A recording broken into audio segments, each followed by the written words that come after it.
Alright guys, welcome back to my channel. Here's your boy, Forex Noypi. And today guys, ang bibigay ko lang sa inyo are some of the resources that I have used nung nagsisimula pa lang ako mag-trade, mag-forex trading. Yung mga bagay na nakatulong sa akin as I do my online research. Ngayon, isi-share ko sa inyo. Okay? Before I do that, please smash the subscribe button, hit the notification bell para updated kayo whenever I release new videos. And here we go. So, syempre, pinag-usapan na natin yung trading psychology, di ba mga kanoypi? Saan tayo kumukuha ng trading strategy? Okay. So, guys, sa totoo lang, sa totoong buhay, ang dami ko nang naging trading strategies. Naging scalper na ako for a while, naging day trader ako, swing trader, counter trader, trend trader, support and resistance trader. Ang dami guys, ang dami. Ngayon, tuturo ko sa inyo kung saan ko nakuha itong mga strategy na to para kayo din. Right? Kasi ako natuto ako based on my mistakes. Nalaman ko kung anong klaseng trader ako based on the mistakes that I have committed in my forex trading journey. Okay, so ano yun? Punta tayo dito. So this is forexmt4indicators.com. Again, ilalagay ko yan sa description later. So just look at the description box and you will see the website. It's forexmt4indicators.com. Right?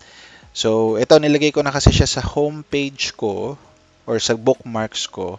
Kaya makikita nyo yung... Pero pag pumunta tayo sa home tab, medyo mabagal lang siya guys. Pero yan, makikita nyo. Meron tayong Forex MT4 indicators, may MT5 indicators, tapos may Forex strategies. Ang dami nito guys, oh. Forex scalping strategies, trend following strategies, volatility strategies, Bollinger Band strategies, breakout strategies. Ang dami. Right? May binary option strategies na rin. Dati wala to eh. Forex strategies explained. Ayan, kung mahilig naman kayo magbasa, makikita nyo dyan dito. Andito naman yung mga Forex reviews, brokers. Alam ko, marami mga questions dyan about brokers. Watch out for the videos I will create.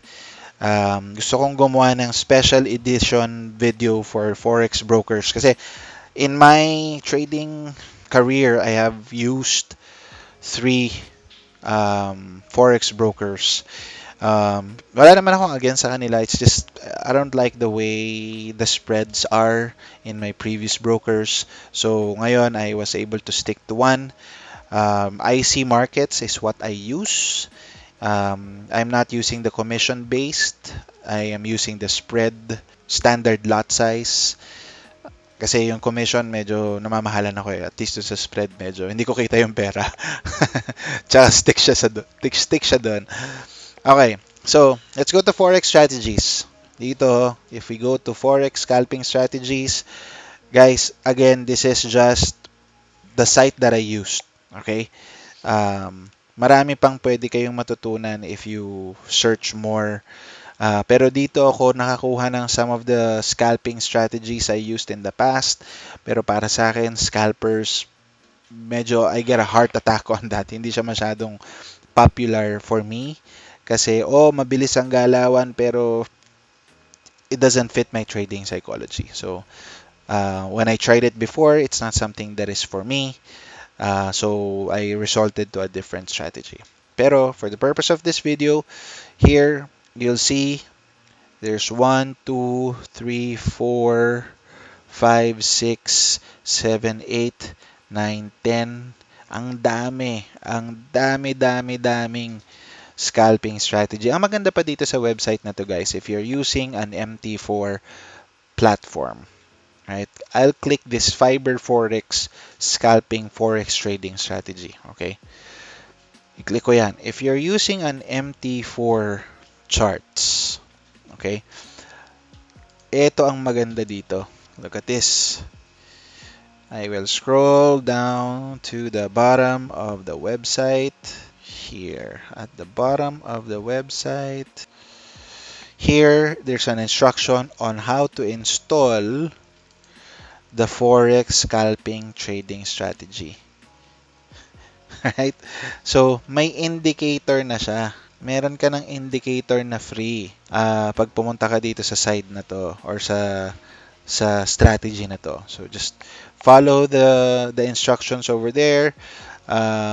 Ito, may videos na pwede na sinishare nila. Tapos, ang maganda pa nito, if you're a visual learner, tinuturo nila kung paano ka mag-enter ng trade.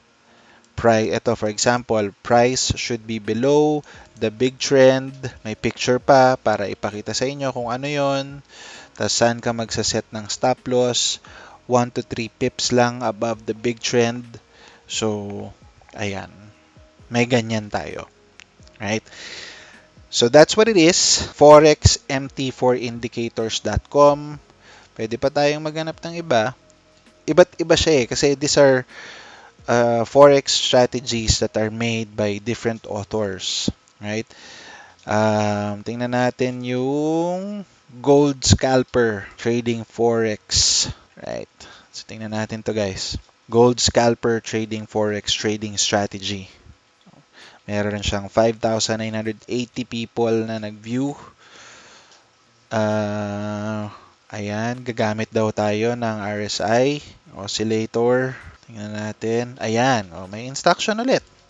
Kung gusto mo mag-buy, ang entry cues mo, RSI filter indicator should be printing orange. Histogram bars indicating that the momentum is bullish. Histogram printing orange. Stop loss, set the stop loss at support below entry candle. Ayan, meron tayong drawing dyan ng stop loss. Tapos take profit, set take profit target of times 2 of the risk of the stop loss. So doble daw nito. Itong haba nito, tsaka to, doon ka daw magpa-profit. So dito, it's a 5-minute time frame and 15-minute chart. Doon daw tayo kukuha ng trade setups doon sa time frame na yon. Meron ba tayo dito? Ayan, meron na naman tayong instructions dito, mga ka-Noypi. How to install Gold Scalper Trading Strategy. So, ayan. So, hindi ko naman ito pinopromote. Sinishare ko lang sa inyo guys kung saan ako kumuha ng mga trading strategies that I will test. Pagkakuha ko ng strategies na to, when I used to use them, tetest ko muna siya. Right? Tapos itatrack ko kung gaano kadaming beses ako nanalo. Tapos, if I win 50 or more percent of the time, then I'll use it for time being. Pero for scalpers, hindi talaga siya umubra for me. Kaya, meron ako ditong kinuhanan trend following strategies. Dito rin ako kumuha ng mga trend following strategies ko that I'm still using right now. I modified it a little bit, made it a little bit more simple. That suits me on my Forex career. Okay? Alright. So, ito, singit ko lang guys. One of the things, especially if you are a newbie or a beginner, lagi kayong pupunta sa forexfactory.com para makita nyo ang mga darating na balita for the entire week. Okay? So, ito, only you have to pay attention to, I only pay attention to the red ones. Pag merong red na folder dito, it's the impact. That means pag may parating na red impact news, halimbawa ito, on July 29, sa Australian currency, ibig sabihin yan, hindi ako magte-trade. Because I don't trade the news, right? Pero marunong ako mag-trade ng news. I just don't trade the news. Okay, it's much risky for me. I don't like to put a lot of risk than what I already have. So I stay away from news as much as possible. Pero meron din tayong mga traders na that capitalizes on news, right? It's just not me. Okay? Alright, once again guys, these forexmt4indicators.com I will put down on the description box, and then forexfactory.com, I'll put this down as well on our description box. Lalagay ko na rin yung tradingview.com para you guys can explore your strategies Once again, guys, if you like this video and you think that this helps out, please subscribe to my channel and hit the notification bell para aware kayo sa lahat ng videos na i-upload ko. Till next time, guys, please, please, please trade safe, risk management, trading psychology, and I'll see you all on my next video. Bye bye for now.